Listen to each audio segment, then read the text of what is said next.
You and your degenerate friends already waste enough time thinking about disc golf.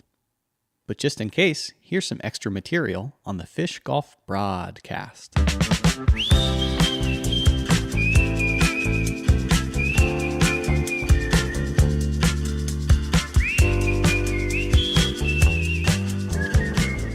On this episode of the Fish Golf Brah-dcast, I sat down with Jeremy, Big Jerm Koling, who actually is that big, life size. I get messages and comments and in-person greetings constantly. You're not that big, or you're bigger than I thought you were, or anything that has to do with size. It's just the first thing that people say. Yeah, I guess it's a pretty easy way to start that conversation when like your moniker identifies you as such. The very first thing. I mean, it's a good thing you're not like Ugly Jerm. I guess I could have an ironic nickname like Little John. I don't know if you're quite big enough to have the little. Yeah. Large. Yeah, I'm just large. I'm quite large. But yeah, people say you're not that big, and I'm like, man, I don't know. I feel like I'm pretty big. Exactly the size that I am. Yeah. So just before we started, we were kind of talking about North Carolina disc golf, and for context, we were recording just after the Blue Ridge Championships, which was held in Marion, North Carolina, a special place to you. Yeah, it is. If you were tuning into the first round of coverage, they probably mentioned that Jules and I got married there back in November 11th. We have a big number synchronicity thing, so the 11-11-22 was a big thing for us. So that was pretty cool. Went to the Collegiate Nationals in 2021 and met the owner of the property, Kyle Sims. And I was just there supporting my best buddy, Henry, who was in charge of collegiate disc golf. And Kyle came up to me and said, hey, if you ever plan on popping the question, like, get married here. And it was just kind of a no-brainer because the place was beautiful, which is obviously really important, but also the mountains of North Carolina are very much like heart and soul for me. Yeah, it's 2 hours from home, and it's disc golf, something that is very identifying to your life. Yeah. So you mentioned that this was actually the first like Pro Tour, Elite Series, anything close to that that's been held in the state since 2012 Worlds. Yeah, I mean, for a traditional style stroke play event, because obviously the Pro Tour Championships finale is in Charlotte. Yeah. Hornets Nest for a couple of years, and then Nevin last year. And, that's great. We love having a big tour event here in Charlotte, and it's warranted as the... people call Charlotte the Mecca. People can argue forever about where the greatest place to live for disc golf is, but Charlotte has a great case. Yeah. And it's nice to have an event here that finishes the season, especially right after the USDGC, which is in Rock Hill, 30 minutes away. But yeah, we haven't actually, North Carolina as a whole hasn't actually hosted a tour event since the 2012 Worlds. And, I was kind of racking my brain trying to think back, like, surely that's not right. No, it is. I can only think of A tiers that have been in Charlotte or Raleigh or something Chuckster was doing. Sure, yeah, he runs so many tournaments. Right, he used to, still kind of does, but yeah, so many. I mean, now Scorpion's taken over and they're running, 50 tournaments. It doesn't even make sense how you can run that many tournaments in a year. But you can find as many tournaments as you could ever possibly play in this area, but nothing on the elite level. Right. And so it's pretty cool. So what do you think is the cause for that? Is it infrastructure? Is it willingness? Is it the Pro Tour like having requirements that kind of squeeze certain places out? Well, I think you don't want to get fixated in one place too much. I mean, since the USDGC and Pro Tour Championship do occur back-to-back weeks in October, I guess it wouldn't really make sense to have 3 tournaments in one very specific area. Yeah. So maybe a silver series that is like leading it to Champions Cup is a sweet spot. Well, it makes sense at this part of the season. I mean, we just had the Music City Open in Nashville, and then we're on our way down to the PDJ Championship or the Champions Cup, in Appling, Georgia next week. And so it was kind of a convenient little stop in between, and obviously all the momentum that they have there at North Cove and all the work that Andrew Duvall has put into the design and the entire Innova team and everything that they've put into that place, that complex, it's worth seeing. And strangely enough, as many times as I've been there scoping it out for collegiates and also for a wedding venue, I had never played. And there's 3 courses to play. There's plenty of disc golf to play up there, but I just haven't had the time, or the weather wasn't cooperating. But finally got to play it, and we both competed in the event. And I mean, I don't know what your thoughts are on it, but I was amazed, obviously, at the property, which I already knew I would be. Mm-hmm. But I was also amazed at the level of difficulty that they created and the number of angles and different types of challenges that were created on this property. And I didn't know what was on the right side of the parking lot. I only knew about what was on the left side. So to see all of that over there, it was really amazing. And to know how close they are to having a truly, I don't want to say perfected, because it's never perfected, but a flawless in terms of design, in my opinion, they're close to. They're not there yet, but for the first time that we're seeing this on this level, I personally was impressed. Sure. So that's got to instill a lot of pride in you, like, for the state of North Carolina, sure, knowing that, like, more is possible. Yeah, for sure. So I guess with that in mind, it would be your hope that they could continue to host big events there. Do you think there's any logistical hurdles to clear with it being such a remote location? Yeah, that's one of the things. I think obviously we want to be in a place where we can, the tour needs to be sustainable, mm-hmm, and it's a for-profit business. And if they aren't getting spectators out there in droves and buying merchandise and buying tickets to watch these players play, then it might not be a returning spot. Parking wasn't necessarily a horrible thing, but they're building a new parking lot. They're going to try to expand on what they have available.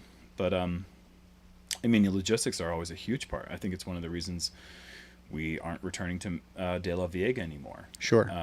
The issues with the cell signal were interrupting the coverage for the FPO broadcast, and that's never great. Mm-hmm. So yeah, there's going to be some issues that they've got to get past.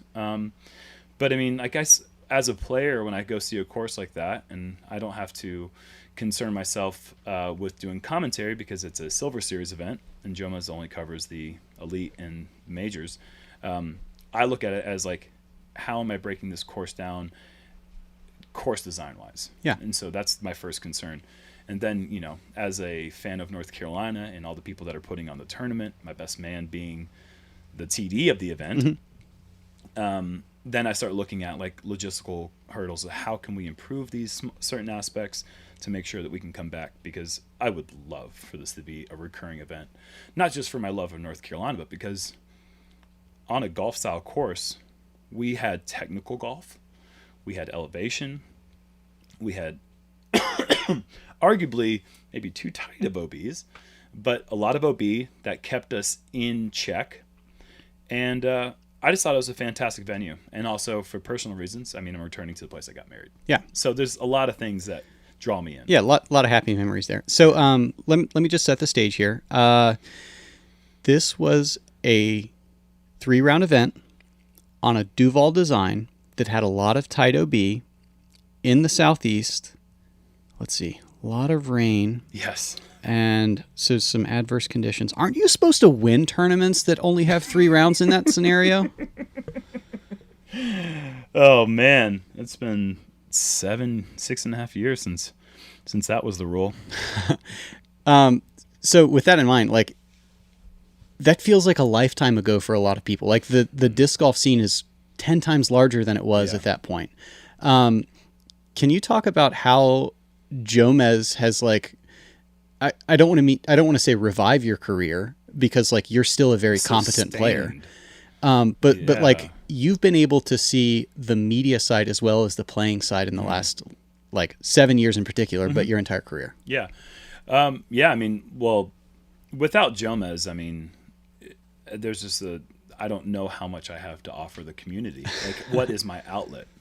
I mean, the personality of Big Jerm is what drives the brand. And how do people know who I am without being able to have access to me? And before Jomez, before commentary, the only way that people had access to me was by my play. Sure. And that was the way that basically all of us on tour, that's what we had. You had to kick butt. Right. And that's kind of before the true rise of social media. Yeah. And it was like you knew Ken Climo and Barry Schultz because like you would see some grainy DVD footage later. Yeah, DVD. I mean, I had some VHSs. Billy Crump calling it into his hand. Yeah, sure. Nature Boy lives about 30 minutes down the road. Not even. He lives right down the road. But that was, I mean, for people who are listening that don't have a deep historical knowledge of the history of commentators, the first guy that we really had to really be the voice of disc golf, the personality, I guess, of coverage was Billy Nature Boy Crump. And he was a character. He's in there, sticking the bum, lining up a hook thumb. He's got an issue with his feeding. He'd always call it feeding. He's gonna have to talk about those demons in the parking lot afterward. He helped bring the term patent pending to the world. Many people know that the story is basically an argument that Barry Schultz and Ken Climo had about who was the first one to do the back to the basket stance that's stretching out to one side. And they couldn't agree on who did it first, so they called it patent pending. Well, Billy Crump was the one that really brought that story to the world. And without that, that's just one of those little anecdotal things that just gets lost over time and nobody knows about. But now, anytime someone stands with their back to the basket, it's a patent pending. And an apocryphal story that, like, new players, they know the term, they don't know what it is. Yeah, sure. There's so many of those things. And yeah, Billy's man, that guy's a character. But I mean, he gave me a lot to I don't know. He gave me a lot of inspiration in many ways. Our styles couldn't be more different. But as far as really truly embracing who I am behind the microphone and telling the story in the way that I see it without trying to sound too buttoned up, Billy wasn't afraid to be Billy. No, and he was good at calling the action, but there are a lot of slow times that you kind of just need to riff. He's a riff. he basically invented disc golf riffing. He could tell a story forever, and I feel like that's one of the things that I pride myself in many ways too. For sure. I thought about asking you one question and then leaning back.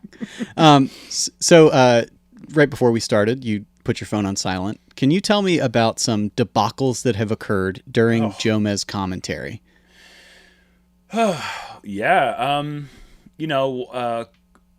Back in the days when we used to have a GoPro attached, like clipped to the computer screen, that would kind of get like any sort of facial reactions. Like something that could be spliced in later. Yeah, like if there was some crazy thing that happened, they'd have a GoPro running. Yeah. That way they would... Excuse me, I'm running out of... Parched. Yeah, parched. But yeah, we forgot to hit the record button, and the entire 9 holes, I don't know if it was front 9 or back 9, but the whole thing was, we had to use GoPro audio. Oh no. That was pretty bad. There's been a few times when Paul and I had the laughing fits so much that we quite literally could not keep going. Just have to cut it after hole 4 and... Yeah, we'd pick back up. We wouldn't start over from the beginning. Right. But we would get to a point where Yuli is just eyes closed, tears coming down his face. I'm calling the action. I'm trying to move on, or the other way around, and it's just not possible. But any one thing else you say can set him off anew. I'm sure. Yeah. We'll be 2 holes later, and then something will happen, and then he'll just think about it. And I wouldn't have even said anything. He just thinks about it, and he starts laughing. And so that doesn't happen that often. And I think over time, we have learned from having to deal with angry editors to just keep the show going. Yeah. But I mean, for the most part, the only thing that's really ever been crazy is just some of our hours that we're working. Yeah. So what is the Jomez workflow like at this point? It's still evolving, believe it or not. It started off pretty easy. Back in the days where we would just go into the Jomez RV with Nate and I, we would just see who had the earlier tee time, and we'd start recording 2.5 hours before that tee time. That gave us enough time to record the front nine, switch to the back nine, get that done, maybe have time for like a little sandwich or something like that. Yeah, but their RV is at the course at that point, right? Yes. RV would be at the course. That way we can just go straight into warm-ups and, get going. But we always did commentary in the morning. Well, we started presenting commentary at 7 a.m. And people got used to it. They loved their coffee and Jomez.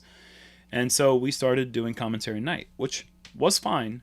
I think 2 full seasons ago, when commentary was ready to go by at latest 9 p.m., because the MPO side had the early tee times and FPO had the afternoon tee times. Right. They switched that, and with that, our editing times got pushed back 3-4 hours.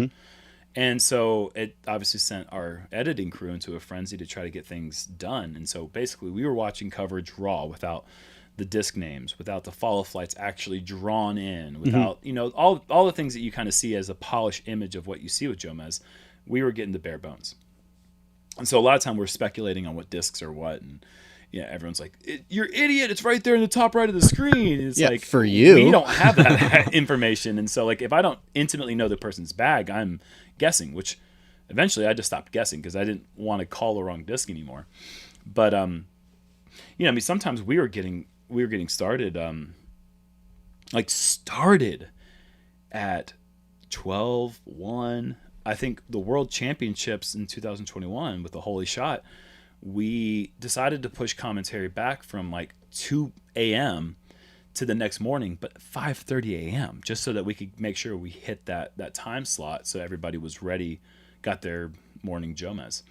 So, we just have this incredibly crazy night after the insanity of this unbelievable shot and oh my God, did that just happen? We're all celebrating, and then we got to go to sleep, and we got to wake up, and we got to call the most important round of our lives. And be sharp, knowing that this is getting hundreds of thousands of views. Yeah, and forever, and afterwards there was a lot of really good ideas that we came up with on how to actually have that shot called. Yeah. But in the moment, it's 5 a.m., you're tired, you're running on empty, and it's just like, I kind of blacked out.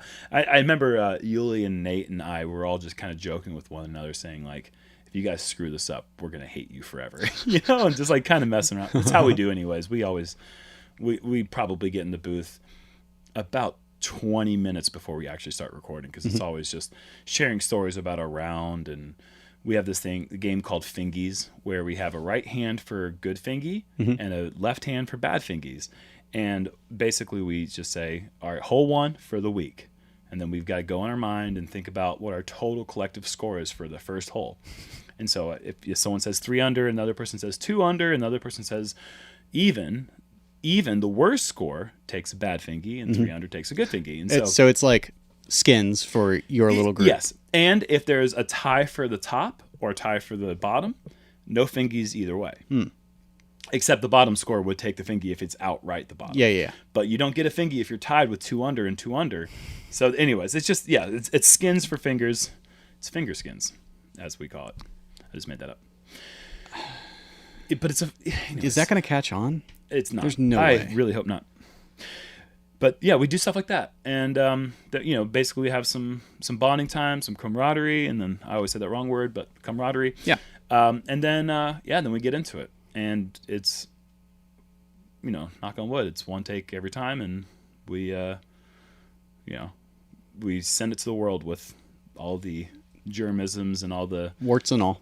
Yeah, everything. Yep. You guys get to see, and we're watching it for anyone who asks. This is a question we get a lot. Do you guys ever watch coverage first? How much time do you think we really have? Absolutely not. I know doing it for Gatekeeper, like if there's something weird, we might scrub through it. Sure. But that's it. Yeah, if there's like a situation where there's like a rules call and there's like a big long discussion about it, the editors will give us a preview. Yep. But as far as the action goes, I don't really generally know what someone's going to score on a hole. Yeah. Before I see it on camera. For sure.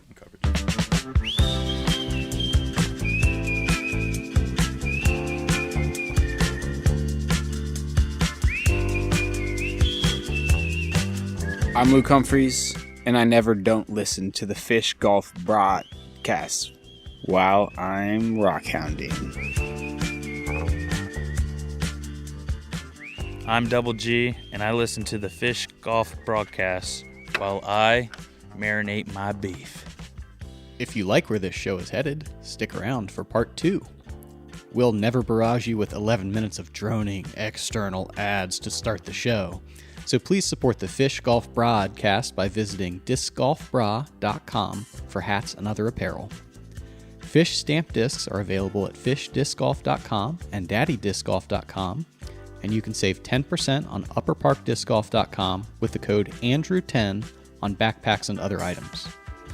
And now, more lies and outrageous claims from our guest, met with calm reason by Fish. Welcome back to the Fish Golf Brah-dcast. It's more Jeremy Koling. That's what everyone wants. Nobody asked for this. Subscribe. No, don't. No, definitely subscribe to it. Just, Maybe mute this episode. Don't mute the episode. Just Fish Golf is hard. It's hard to commit to the name. I like the name. I honestly don't dislike it. It's just hard for me to say Fish Golf Broadcast. It's disc golf is hard to say. It sounds like a you problem, not a me problem. It's definitely a me problem. It sounds like it's working out great for you. I mean, okay. Disc golf is easy for disc golfers to say because we blend the words together to make it sound good. Yeah, but C then G is not something you find in nature. It's not great. And it's one of the reasons why I think... Is that even a good major chord? Do you know enough about music? I don't think many people are going to go straight from C to G. Okay. I think it's... Yes, especially if it's like a C flat and a G minor. I just made that up. I don't really know. Is that right? I don't know. We're going to get corrected. I didn't make my own intro theme. But disc golf... When you say it like that, it sounds like a news anchor, right? Somebody who's a noob. You can tell how long someone's been playing, oftentimes, by how they say disc golf. Right. So when did you start? No, not that. We're not asking that question. What podcast do you think this is, you rube listeners? Who was the first person you said disc golf to, and it got horribly butchered into disco or disga? It must have been at a gas station with an elderly person asking me why I was dressed the way I was dressed. That's a fair question under any circumstance. Yeah. Your aesthetic is like child saw thing at Walmart will purchase regardless of how it matches everything else. Wow, that's rudimentary. It's really breaking it down and like it sounded like you're trying to be insulting, but like I know that you did it with like No, I was trying to be insulting. Okay, cool. Yeah, cool. I read that perfectly clear then. That's good. It's you and I dress as different as possible on the course. I feel like that's... Oh, that's very true. Yeah. I get new clothing and I hate it immediately because it's not my old clothing that is bland. I think James Conrad might be... He doesn't like stretchy things.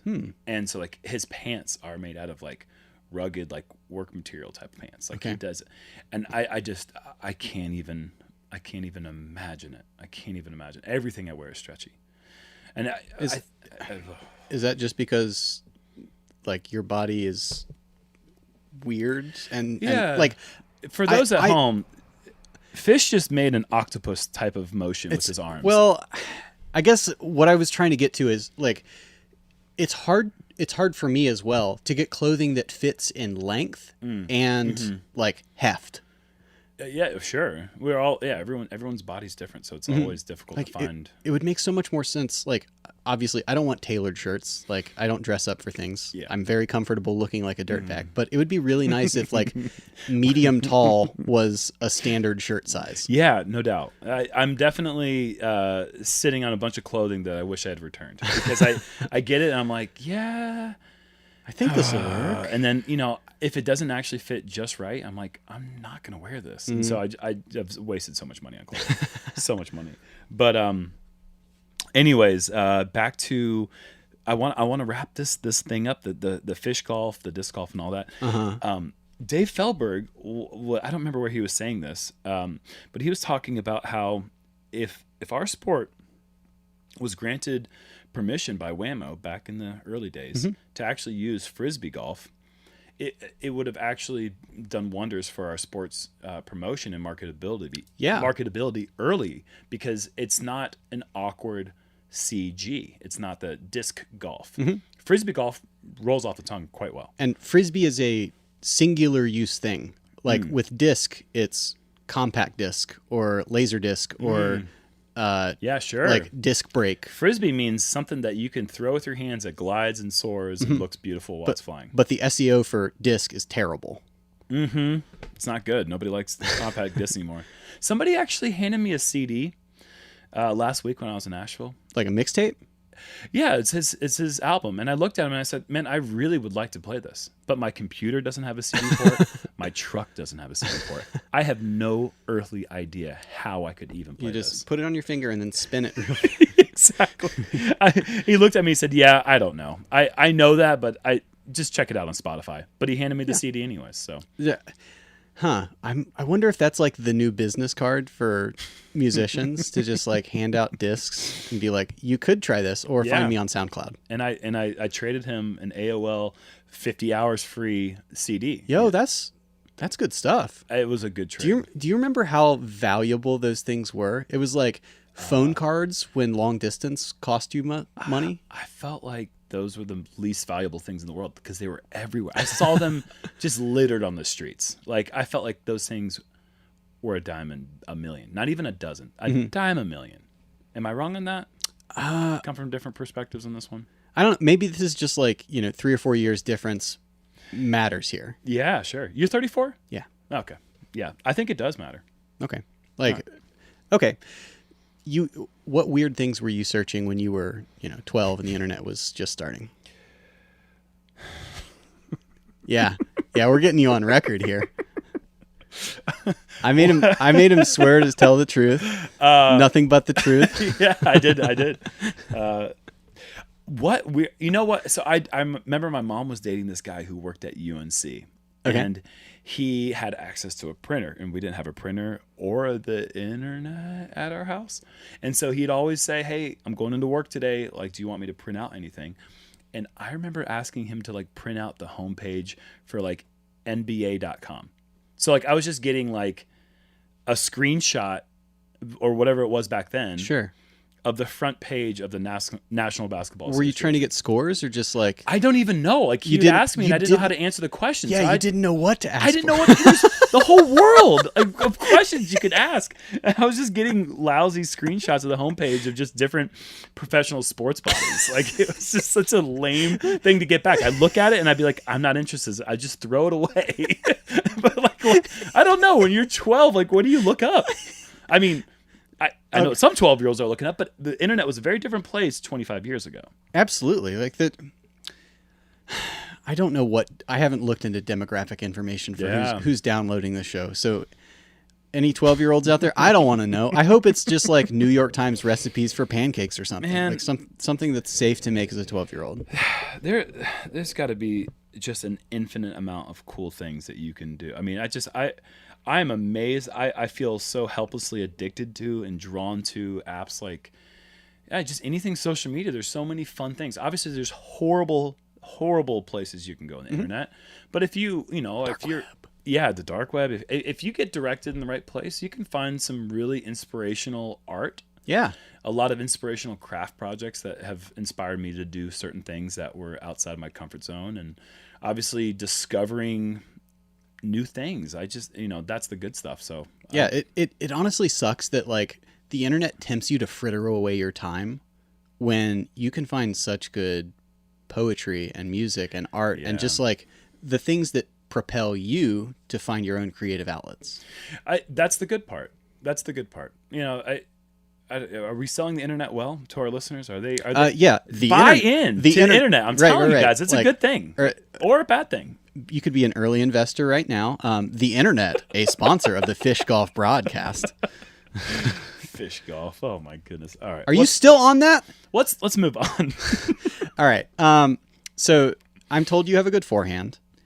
I want you to go off. Tell everybody how good your forehand is. It's quite good. Yeah. Okay. So there are a lot of different forehand styles, and you have a good forehand, but it's wildly different from Eagle's forehand. Yeah, former. I mean, R.I.P. in a way. I will remember you. Yeah, man. Okay, Seriously. but a lot of the newer generation of players, let's say started 2015 to present. That's new in your eyes? Are you hold on, real quick sidebar. Are you familiar with the turnaround in disc golf or the turnover? Yes, I've already talked about this in the context of Jomez and media, right? So, well, tell me what you understand, and then I'll add something if you haven't covered this. I guess what we need to establish here is the BF line, like before forehand, where every good player had a forehand. No. I mean how fast disc golf is growing. That's what I mean. Oh, sure, I'm aware. Okay, so just for our listeners who maybe aren't aware of this, I'm interested to see where he's going with this as well, because we might be talking past each other somehow. Well, this is like a normal round with Fish and I on the card. I feel like we have a lot of conversations that just go all sorts of directions. Yeah, like last for 5 holes. Yeah, correct. We've talked about trigonometry. We've talked about, honestly, I can't even, we've talked about so many different things that I feel like I don't have the comfort of talking to other players with or about on the course. And I enjoyed that about playing with you. But anyhow, the growth of the sport, and this is a statistic that came before the explosion of COVID.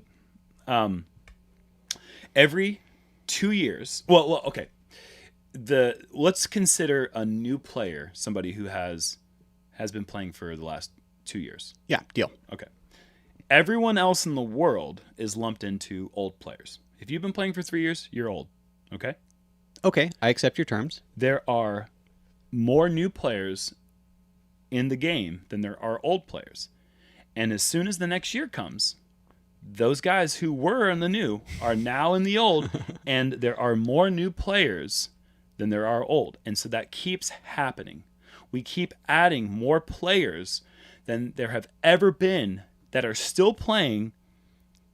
The biggest number of disc golfers in the world are people who've been playing for less than 2 years.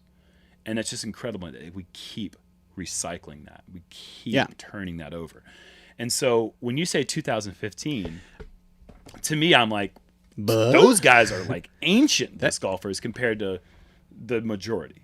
Yeah, sure. Okay. So what year would you say that the vast majority of touring players had a competent forehand, not just something they would break out when they had to? The vast majority? That is a new thing, and in the last, I got to say the last 4 years. Okay. So, maybe, right? So your forehand style is very wristy. It doesn't rely on hacking over an overstable disc. Very important. And I think that it's informed by the kind of 90s culture of throwing understable things because there weren't fast overstable things to work with. Mm-hmm. That's my characterization of your forehand without thinking about how you personally developed it.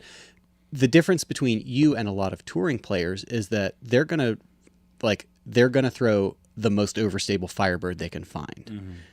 Mm-hmm. They're gonna hack over on a tactic or something like that instead of buttering a straight putter. Sure.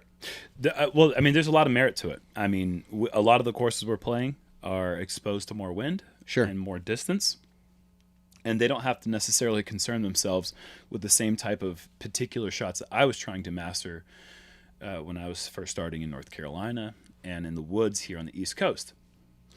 I felt like that was more of an art, like I was painting a picture. Mm-hmm. So when I was throwing my forehands, I felt a great deal of anxiety trying to hit a tight gap with a backhand. And that was 17 years ago, and it's still the same today. Nothing's changed. But I mean, it's just something about the comfort of standing over a shot, being able to address it with my run up, and never turning my head away, being able to look at it head on, and just say, if I can see a straight gap, I can hit a straight gap. Whereas if I do that with the other side of my body and throw a backhand, I'm turning away from it, and I feel a little bit less aware of what I'm doing. And so I had to develop a way for the disc to go left and for it to go right. And just with trial and error, I've figured out that the most successful way of doing that, for me, repetitive way of doing that, was with discs that ranged in all sorts of stability. And if I just relied on throwing Firebirds and other overstable discs forehand, then I was just going to get essentially one result. And I needed all the results. And I needed every single stability possible to be able to work the best I possibly could in North Carolina. And yeah, I was very stubborn. I decided, obviously I need to learn a backhand, but like every time I work on the backhand, I go right back to the forehand.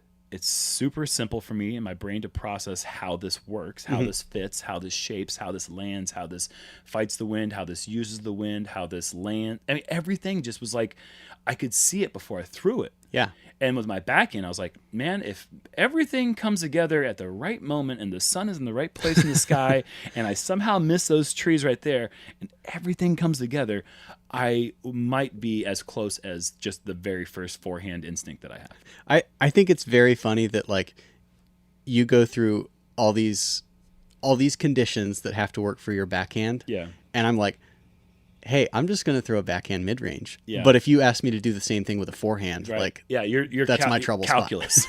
Just straight up numbers are flying around in your head, and you're just trying to like, what is going on, man? I am a meme at that point. Yeah, you just have to simplify things. Yeah. And for me, the simplest way to do it was just, let's just go with the right side of my body here. Sure. So yeah, and so that style worked really well for me, and I was getting the result that other people were getting throwing backhands, and the majority of players, when I first started, the vast majority of players predicated their game exclusively on a backhand. And so I was even told by local legend Stan McDaniel that if I ever wanted to be a champion in the sport, I'd have to predicate my game on a backhand and use the forehand as an auxiliary shot. And I just remember thinking to myself, like, nah, man, like I'm going to be the first to do this. Like I'm going to, like, I know where I'm at right now with my game. Back then, this is what I was thinking. I was like, I'm going to win with a forehand as my main shot. And I was just stubborn, and I developed it until it eventually won me tournaments. I mean, it's kind of like any game plan, any strength you have can work if you believe in it enough, right? Sure. Yeah. And if you believe in yourself, yeah, sure. Yeah. I mean, I was just thinking about this on the way down here. Like I was driving the RV, and I was thinking about how confident I am driving a car. I don't think about it. It's very natural. It's just natural as heck. And you're going down the road, you don't even think about what your hand's doing. You're shaping the road. That's kind of how it is for me with a forehand. If I was throwing backhand, it would be like me driving a motorcycle. Like I don't know how to drive a motorcycle, even though I know like the theory is the general same. idea. It's like you probably just kind of move to the left if you need to go left. That's how I felt, I guess, then. I'm a lot more comfortable now with the backhand, but it's just always been rewriting these instinctive processes in my brain. Yeah. To try to get to a place where I could be somewhat as comfortable with that form versus the other. So are there some players on tour right now who, they throw a forehand and you just can't get a useful read off of it? Yeah, sure. I mean, so many guys now. It's incredible. It's been. Do you want to name names, or you just? Yeah, no. I would definitely. Well, I've been amazed by the influx of disc golfers who are just so good with forehands. I think of the simplicity of a Tristan Tanner. Just the one angle, step back. He's not doing anything extra with the disc. It just locks in, reaches back, same plane, pulls through on one plane, like you're saying. A lot of players, like if you think of like a Paul Macbeth, he developed his forehand kind of coming from the Avery Jenkins school of thought, Right, where he throwing had like a circle big first. loop, a circle, and then into the shot, right? And he's able to do that shot accurately over and over because he's Paul Macbeth. Mm-hmm. But that might not work for everyone else. And what Tristan was able to do is just go wham, back, one angle, wham, two, and the disc just, you have to see it in person because it just absolutely launches. Yeah, I brought up Eagle earlier. Mm-hmm. Will you? I will remember him. I will remember that forehand. Eagle is very similar to Tristan, Yes. but it's more violent. Have you seen like slow motion imagery of Eagle's forehand when it was in its prime?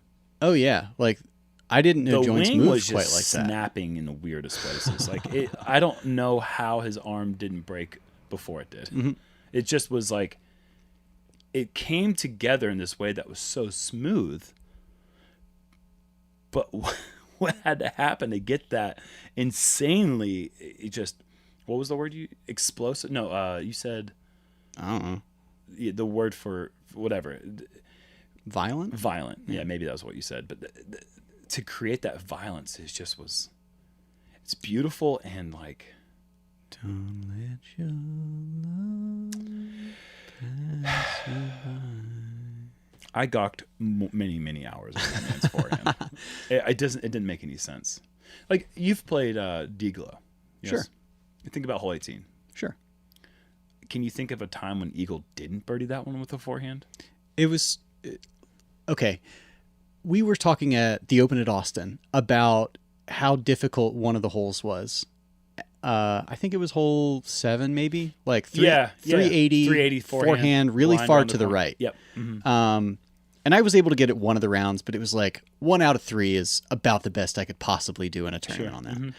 And I asked you, like 8 years ago, this would have been the hardest hole in the course, right? Yeah, it would have been one of the least birdied for sure. Right. So I feel like Eagle kind of opened everybody's eyes to this is what the potential of the forehand is. And now there's a bunch of people who can get something like 18 at Diglo. Well, think about like Albert Tom. Yep. Albert Tom's forehand is coming out essentially as fast as Eagle's was, as fast as Tristan's is. I mean, let's go back to the roots. The guy who really brought the forehand to the top level, Big Jeremy. Ricky Wysocki. Sure. I mean, Ricky Wysocki had this forehand that I remember baggy basketball shorts, Ricky White Socky. Tall white socks, baggy basketball shorts. Playing every weekend. Yeah, yep. And just babyface Rick. And that Ricky, the first time I was exposed to his game was, I think, the Seneca Creek Soiree. Sure. No. It wasn't Seneca Creek. It was... Tapsco? It was Seneca Creek because I'm thinking of hole 1 in the final 9. The only way you could possibly get there is 500 something feet downhill, but it was low ceiling. The only way you could get there was a roller. Mm-hmm. And Ricky just busts out this forehand with the destroyer that just, it was something else. Mm-hmm. You know, as a guy who was like the forehand guy on tour, no one else was really doing it at that level back in 2012, 2011. Yeah. Seeing Ricky rip that, I was just like, I don't have that. And that was the first time I was like, but I want that. You know, like I've always been the guy that's got the forehand. Yeah. Like, who's this? What the heck's going on? And then Ricky, you know, when he became Mr. Wysocki and no longer did we feel confident enough to call him White Socky anymore. That was when people really started to see like, this is what a 470-foot sidearm looks like. And, I mean, he kind of went away from it for a while because he was really trying to develop the backhand. Yeah. Because, I mean, let's be honest, that is the most dynamic shot. That's the most versatile shot in the game. Your hand can do more with the disc with the backhand grip. Your reach back and your follow through are greater. You're able to get more spin, more control, all sorts of things. For sure, I 100% agree the backhand is a more versatile throw. So Stan was right. He had a lot of right ideas. But in this day and age, you have to have a hyzer that goes left and you have to have a hyzer that goes right, Yeah, I think, to be very, very competitive. It's possible for players like James Conrad, Kale LaVisca, Michael Johansson to make it work. But on a lot of the holes on tour, like, you can simplify considerably just by throwing hyzer. It just makes things less strenuous on your brain. And as we all know, there's like a thermometer, but it's like a stress thermometer that just fills up, and you don't want to fill it up too soon. And if you got to do all these stressful shots early, that stress thermometer is going to burst. If you take drop-in pars on holes 1, 2, 3, and 4 instead of making 28 for par, yes, you're in a great shape. That thermometer is right, it's resting in the bottom third. You're feeling good. But yeah, Ricky really brought the big forehand to the forefront. And I'm not going to lie, actually, I was a little annoyed with his forehand because like I was saying before, I had this like really artistic-y, artsy style of the forehand. I was throwing flip ups and trying to match angle with which possible anhyzer angle or flip up angle would make the gap the widest. And then also, as it comes to the ground, how do I match the slope? Yeah. And how do I get it to slide up to the pin? And then here's Ricky, Firebird in hand, ripping speeds that are like way faster than what I'm throwing, hitting the gap still. Yep. But hitting it with this like ugly angle. I was not impressed with at all. As a very judgy bystander, I was just watching. I'm like, yeah, no. Yet he's right there too. Like, the end product was he's 25 feet, I'm 25 feet. Our disc got to the same place. I'm not happy about it. He made his putt. I missed it low. Also, he's going to jam that putt right. Or he actually, if we're really being honest, what it was called the Ricky Wysocki void, which is he's 55, you're 20, you come out with the same score. Yep. And he goes, void, your park job doesn't matter, like that kind of stuff. And you're just so angry because this little pipsqueak is just taking your lunch money, and you're just sitting there smiling through the whole thing. And it's just like, you throw a bad shot, you'd be mad walking up to the hole. He like does an anger putt and makes it. And then you're just sitting there like, you just got birdie and you're pissed. And I'm sitting there like, I just sculpted this masterpiece. And the only reason I'm upset is because we're tied and you're angry and I did everything right. That's where the void came from. Yep. So many people don't know about the Ricky Wysocki dot void. DAHHT. DAHHT. And he'd like drop his jaw and then his tongue would come out and he'd look at you and he'd be like, ah. Ricky, man. Yeah, that guy caused some sleepless nights back in the 2012 to 2015 years before he started winning majors and, became a force. Yep. Force Day Wysocki. Putting a wampin on all of us. Yeah, so anyways, back to the forehands. I mean, when Nate Sexton went on tour with Paul Macbeth in 2015, we really got to see another type of forehand. Sure. Which is very overstable minded, but he can still straighten the disc out. He was known for throwing a champion orc quite well for like woodsy shots. But I mean, we all know Sexton as the Firebird guy, and his Firebird of choice was a Firebird that was a workable angle, not just the most overstable one like we were seeing Ricky throw, right? But one that he could kind of gently turn and get it to gently fade, and And I think the neat thing about Sexton was that he would throw that for anything between like 90 and 370. Yeah, no doubt. Yeah, I was gonna say like 220, but you're right. No, it would absolutely be just like little short dumps, and like I'm thinking in my mind, like I couldn't even imagine someone seeing me throw a Firebird for less than a 280-foot shot.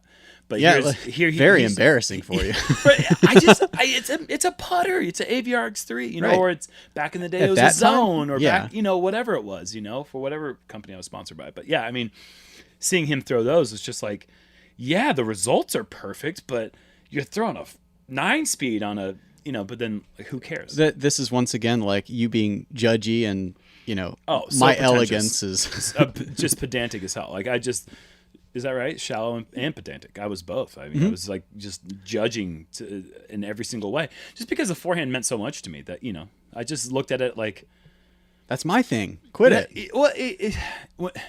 Really that really came into play back at the St. Jude Invitational. Several years ago, we used to have this big tournament out there in California, in Monterey.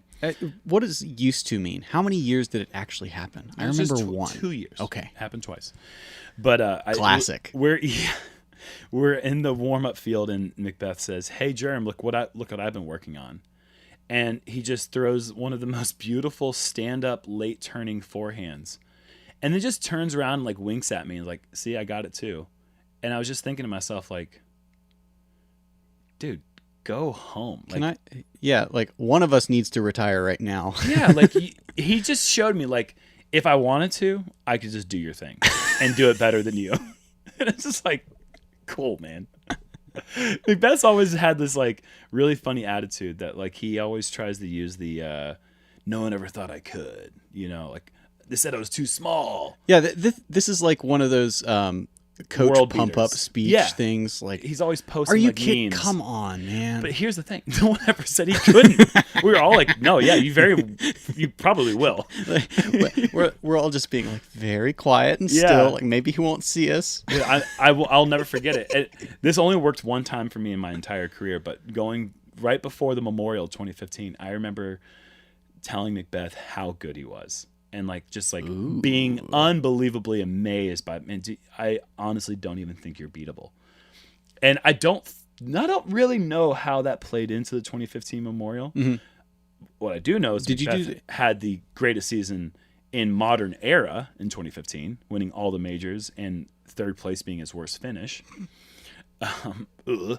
But I do know that also that he started the National Tour season and finished the National Tour season by losing to a player from Charlotte, North Carolina in a playoff. Me and the Memorial, and then Michael Johansson at Appling, Georgia. Mm-hmm. And but yeah, that was like our two small little victories because Macbeth just torched the rest just of us. torched. Just made us all look really, really dumb. But yeah, I inflated his ego a little bit, and I don't know if that worked for me or not, but Okay, well, I guess we know that his love language is being told how great he is.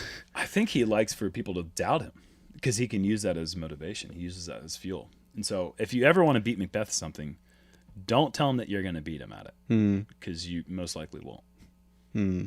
All right. If you enjoyed this podcast and want more and have many lavish compliments, you can find me on Instagram and Twitter at fish58320. And if you thought the podcast was lacking in some way and need to yell at somebody about it, where can folks find you?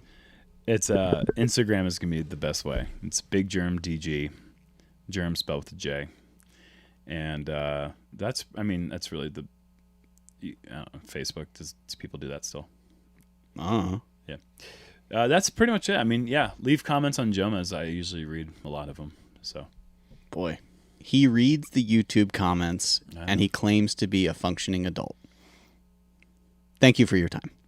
Thank you, Fish. That's all for this episode of the Fish Golf Brah-dcast. But be sure to check out previous episodes and subscribe wherever fine podcasts are sold. Check out Fish Golf Brah-dcast hats and other apparel at discgolfbra.com and badger your friends until they listen too. Join us next time as I goad yet another guest into starting a fight with another touring player, campsite host, or toll booth attendant on the Fish Golf Brah-dcast.